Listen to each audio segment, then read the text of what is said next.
Hello friends, welcome to my channel. তো দেখো, আজকে আমাদের এখনও সকালে খাওয়া দাওয়া হয়নি। তোমাদের কি সবার হয়ে গেছে? তো আমার আজকে একটু রান্না করতে দেরি হয়ে গেছে সকালবেলা।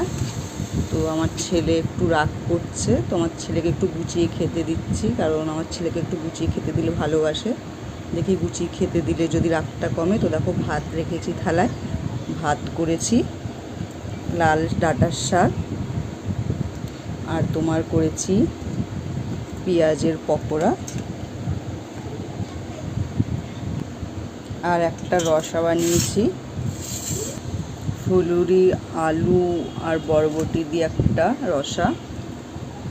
আমার ছেলে ভালোবাসে এই সবজিটা খেতে। তো আজকে সকালের মেনু আমার। তোমরা সব কী কী রান্না করলে সকালে কমেন্ট বক্সে বলো।